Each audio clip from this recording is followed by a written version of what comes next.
Hi guys, James at RampantLionReviews again for you today with another beer review. For this one we are going to stick to Japan and we're going to return to a brewery who I rate pretty highly actually, and they're also very prolific, so you can always find different things to try from these guys. For this one then we're going to return to Nagoya and we're having a taste of another beer from Y Market Brewing. As you might be able to tell by the label if you know this brewery, this one comes from their limited brew range that they do. It's called the Nachtmusik, and if you want to translate that into English from German, it means the night music, and it's a Weizenbock coming in at 9% ABV. So this one caught my eye for a couple of reasons actually. Usually Y Market Brewing are doing pale ales and IPAs and stuff like this, both West Coast and New England, and I just thought it would be interesting to try a different style from them actually, because all the beers that I've had from them so far have been pretty damn good. The other thing is that in Japan, Weizens are still really quite popular. As I've told you in other Japanese reviews,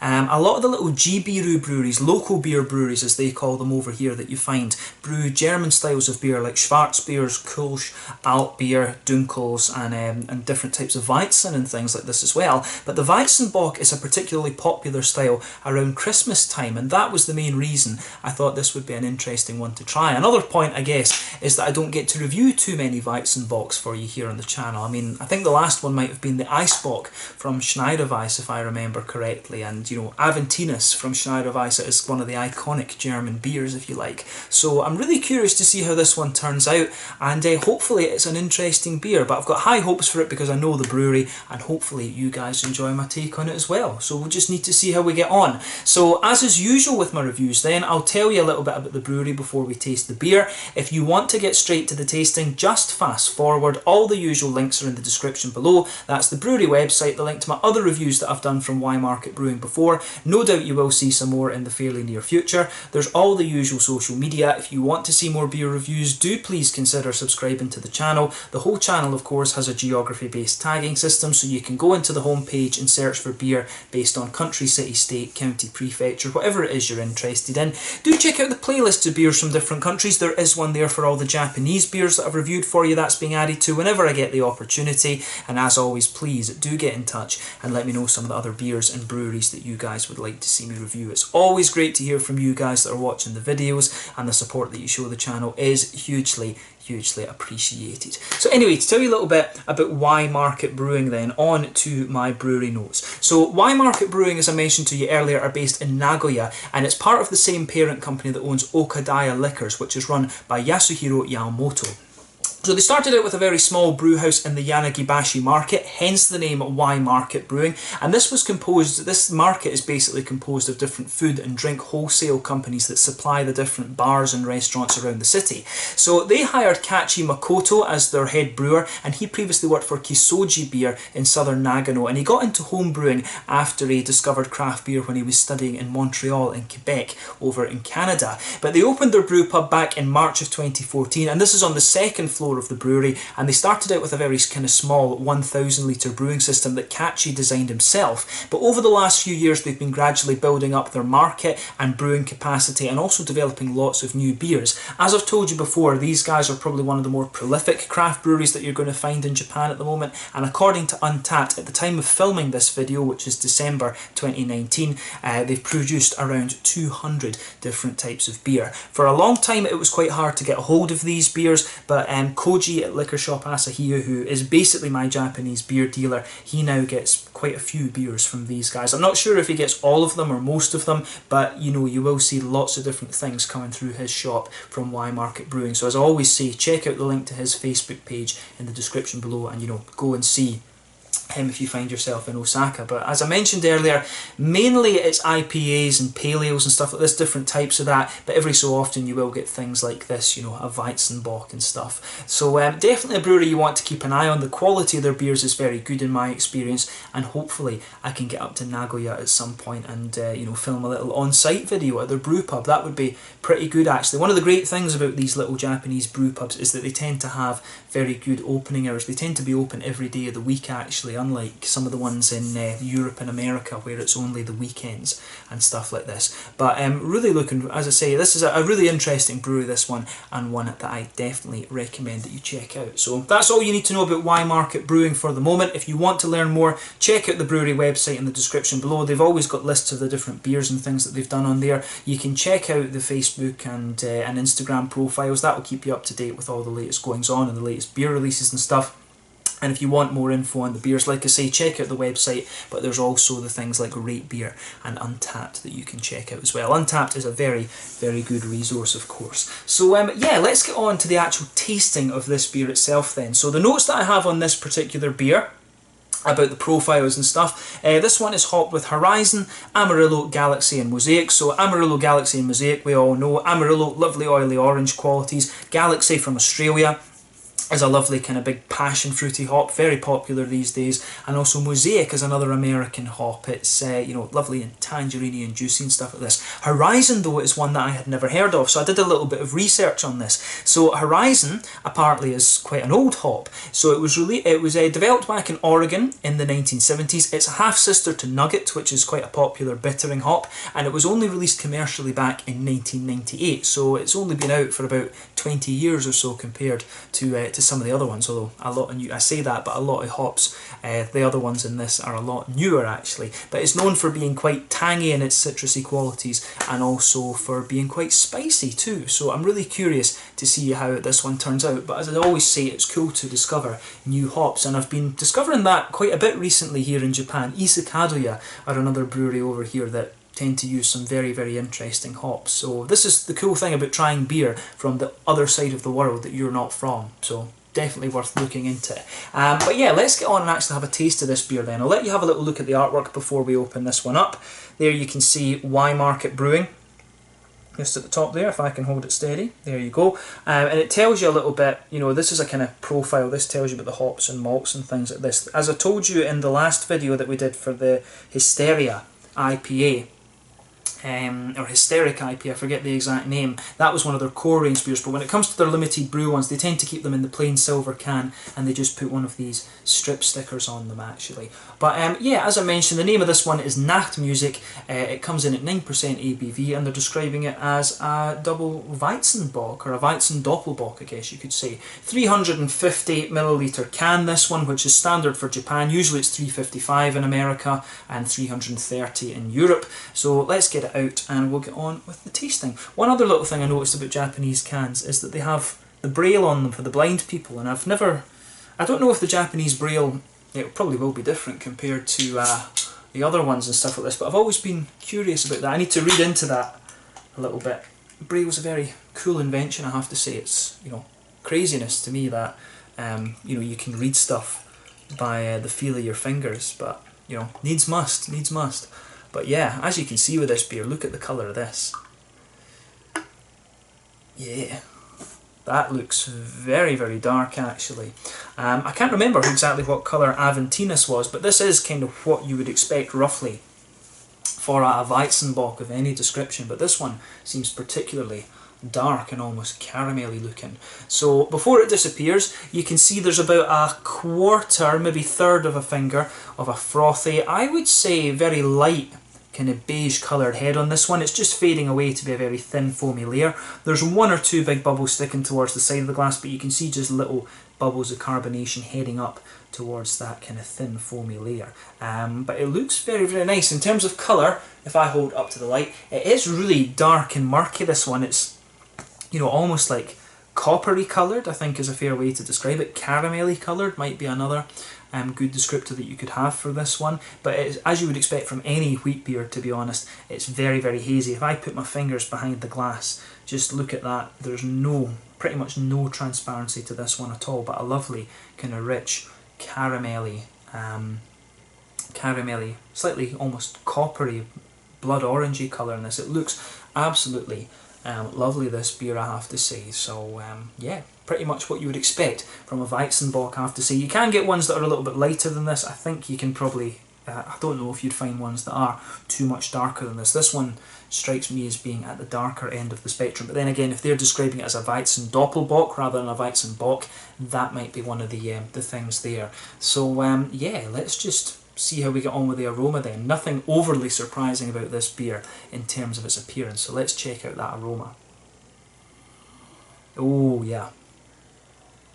Straight away, you get that lovely kind of dance of caramel and wheat. You know, this is a really, really interesting smelling beer actually. As I say, this is a style that you don't come across too often, so if you haven't reviewed one or tasted one in a long time, it might take you a little bit of time just to get your nose into it again. But this one, I have to say, smells lovely. And I'm curious as to what the mouthfeel of this is going to be like, because the Japanese craft beers always tend to be nice and light and quite drinkable usually, regardless of what alcohol percentage and things they are.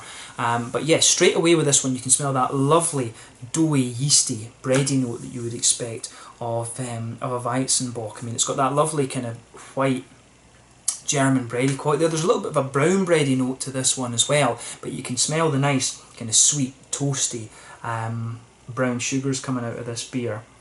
Definitely some nice biscuity qualities to it. It's got some lovely woody undertones to it as well, in my opinion. It's definitely got a bit of banana, which is what you'd expect, what you really expect from a German Weizen, or German style Weizen I should say, because this is a Japanese beer, it's not German. Yeah, lovely banana notes. This one has a little bit of that kind of candied bubblegum. It comes out at the front of the nose, but the sweeter notes come out towards the back actually, which is really interesting. So yeah, it's got that bready, basically got that nice German bready backbone to it, as the Japanese seem to have discovered. German bread is amongst the best in the world. Some of the best bakers in the world, in my opinion, are German. That's one thing I really miss about living over there, as well as having all these traditional beer styles. But the breadiness in this beer is really the linchpin. It really is the linchpin of the beer. You've got a mix of brown and white bread, like I say, the sweet brown sugars on top of that. There is an element of toastiness to them, but I'd say they're mainly sweet. You can smell a little bit of that kind of banana quality mixing in with it, like I said, but you've also got an element of biscuity, McVitie's digestive type biscuit in there as well, and also some nice woody undertones. It's really interesting, this. It's not quite as pungent as some of the German ones that I remember. And that's comparing it to wheat beers generally. This one almost comes across as being a bit smoother and sweeter. But then again, a Weizenbock and even a Dunkelweizen does tend to be a little bit less pungent, if you like, than the regular Nachtmusik or even the Kristallweizens and things like that.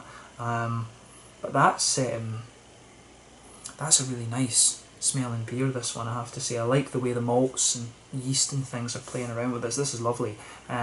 On the hoppy side of things then, I would say you've got there's actually quite a bit of floral quality to this one, and when you consider what hops are in here, it's big American and Australian hops that are in here.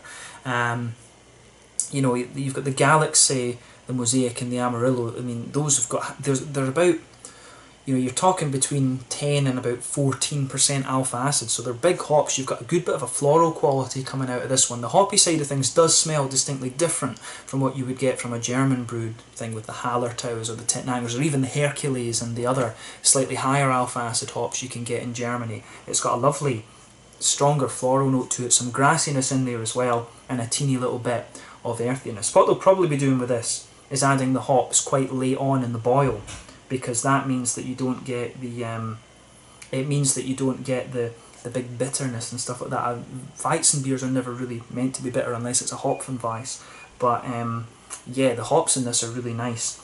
So you can pick out the oranges in this. You're getting that both from the Mosaic and from the Amarillo.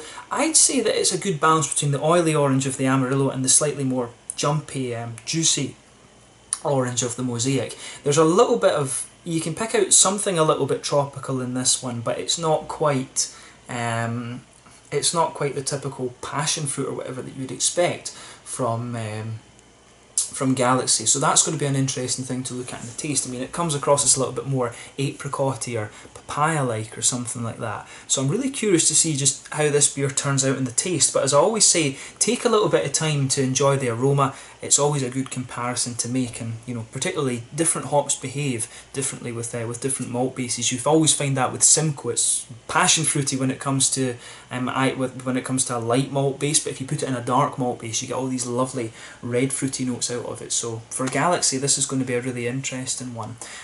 So yeah. Let's have a taste of this one then and see how we go on. This one is the Nachtmusik, the Night Music, a 9% Weizenbock from Weizenbock Brewing in Nagoya here in Japan. Let's get stuck into this one. Slanja, Skål, Kampai.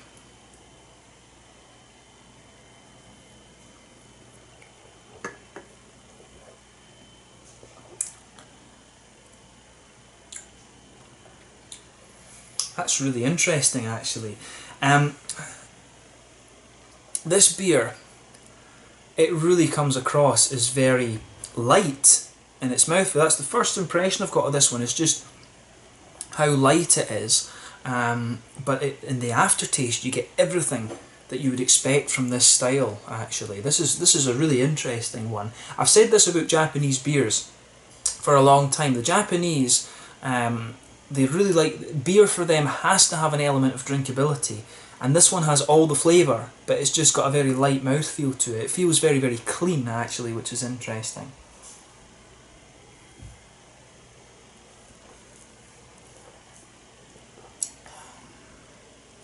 Yeah. It's almost got like a kind of pale ale or lower alcohol IPA mouthfeel to it, but it has all the flavour that you would expect of this style. This is a really interesting concoction, I have to say. I like beers like this that make you think a little bit.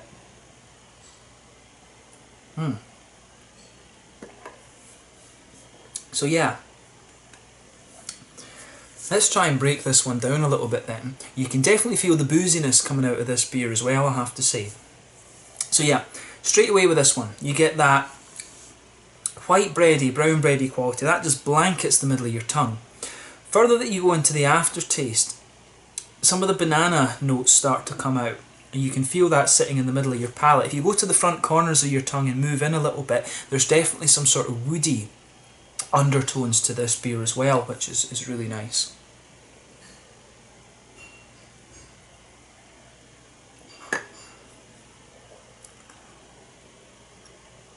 Yeah, it's a really interesting concoction, this beer. In the very centre of your palate, you can feel the brown sugars in there, but they're actually quite dark and almost very... You can really feel the boozy alcohol in this one. I think that's one of the things, is this is where you really need a slightly thicker mouthfeel. I mean, the wheaty notes are there, but they're just not quite thick enough to cover all the boozy notes with this beer. The biscuity notes that I was picking up in the aroma, they don't really come out in this. It's mainly a kind of darker, syrupy brown sugar that sits there in the middle of your palate with this one. It's interesting that. That's where all the boozy notes come out, and as you move further out from the centre of your palate, it gradually just fades away a little bit. It really just fades away on top of that kind of white, that mix of white and brown bread in there. It's a really interesting one, this. It's got the flavours that you would expect, but it's just not quite thick in the same way that you might expect of a Weizen Doppelbock. And I'm drinking this one around, I think it's about 8 degrees or something it'll be at now, which is, you know, roughly what you would expect for this particular style. You always have to make sure your beer is at roughly the right temperature when you're drinking it, otherwise the mouthfeel can be a little bit off. But I think this is just one of these ones where it's, you know, Japanese drinkability is required, so it's just that little bit lighter. You find this quite often with Japanese beers, but in terms of flavour, you can't really fault this one, I have to say. It's got the things that you'd expect. Definitely not as candied. It doesn't have that kind of bubblegummy quality that I was picking up in the aroma either. That doesn't come out too much in the flavour.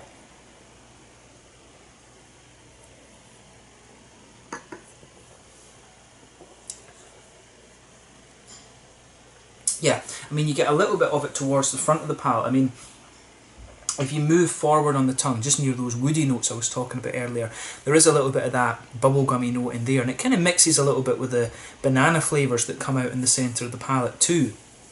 But I mean, overall, it's just interesting how all these things kind of fit together, and it does have a good little bit of hoppy bitterness to it as well, which is also interesting. The way that the green side of the hops and the fruity side of this beer comes out is quite different from other Weizenbocks that you're going to come across. So let's look at that a little bit now.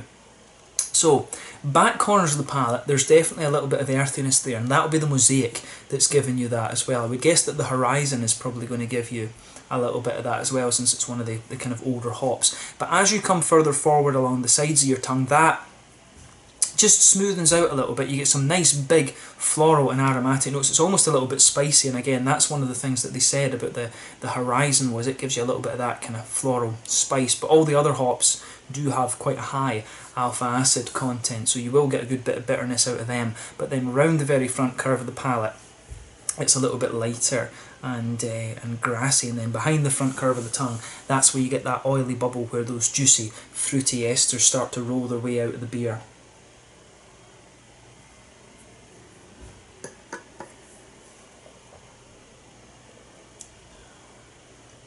So for me, this one is quite, the fruitiness in this is pretty interesting. There's definitely some kind of passion, there is a bit of passion fruit to this one, and that'll be the Galaxy that's giving you that straight up. Galaxy is well known for its big passion fruity qualities. At the very back of that oily bowl, there is a bit of a darker grapefruit, but that's quite minimal. I'd say it's mainly passion fruit. But as you move further forward, the flavour sort of evolves a little bit and becomes more of a kind of apricot-y. It does become a little bit more apricot-y, and that sort of interacts a little bit with the banana flavours that you're getting towards the back of your palate a little bit. There is that kind of banana yeasty quality coming out of this one, but then as you reach almost the kind of front tip of your palate, that's where the orangey notes from the Amarillo and the Mosaic start to come out a little bit. You can feel there is a little bit of an almost zesty quality right on the very front tip of the tongue as well. So it's interesting how this one goes together. In terms of the booziness of this beer, I think this one is the Schneiderweiss. I think the Schneiderweiss is the Aventinus is somewhere in the range. I want to say that's around like 8.2, something like that. So this is quite a bit stronger in its alcohol content than Aventinus, if memory serves me correctly. But it's, in some ways, it's got all, as I say, you really can pick up the difference in the alcohol with this. You can feel it's quite a boozy beer, this, which suits it. But in some ways, you just need a slightly thicker mouthfeel. That's the one thing I would pick this beer up on, is it just needs to be a little bit thicker in its mouthfeel. But they're obviously catering to the Japanese beer drinker, which is what they're going to do when they're a Japanese brewery, to be honest. So it's, in terms of flavour, you can't really fault this beer. It has everything you'd expect, bar a little bit of that maybe kind of bubblegummy quality. You'd maybe get that with one of the regular Weizens, right enough, but it has everything you'd expect in terms of flavour from a Weizenbock, if you like. But it's a really interesting beer to examine, this one, and I'm definitely glad that I picked this up. The Nachtmusik from Market Brewing. I'm going to sip on this and just enjoy it for the rest of the evening. I think this is a really nicely done beer. So thumbs up to Market Brewing, and definitely cool to review a slightly different style from these guys. Like I say, mainly IPAs and stuff that they produce, but quite a popular winter style here, the Weizenbock.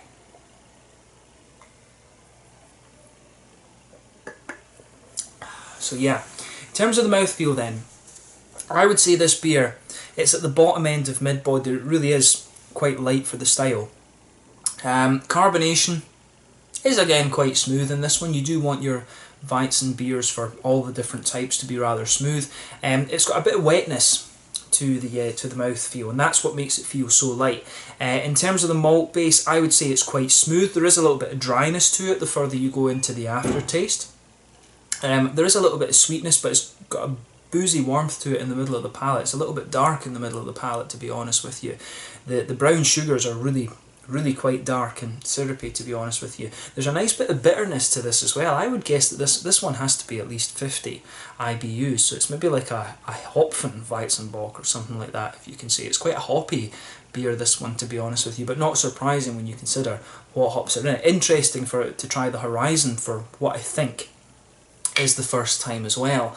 But you've got a nice bit of hoppy bitterness to the beer around the edge of the palate, a little bit spicy on the sides, and you've got some nice oily kind of fruity characteristics as well. So a really interesting one to try this, and I'm glad that I was able to review this for you. Cool to try a different style from a brewery that I really quite enjoy. So I'll definitely need to see if I can get a hold of a stout or something like that from these guys. Try something from the very dark end of the spectrum, because this, I guess, is somewhere in the middle. So an Imperial Stout or something like that from Market Brewing has to be the next target. But cool to review one of their winter limited beers, and hopefully we see some more interesting things from them over the next little while. But yeah, the Nachtmusik, a 9.0% Weizen Doppelbock from Market Brewing in Nagoya here in Japan. An interesting beer, and I hope that you guys have enjoyed my take on it. It's probably been a bit of a longer review, this one, because it's taken me a bit to get my head around this, but an interesting beer, and as I say, definitely cool to return to this brewery once again. We'll do more reviews from them in the future.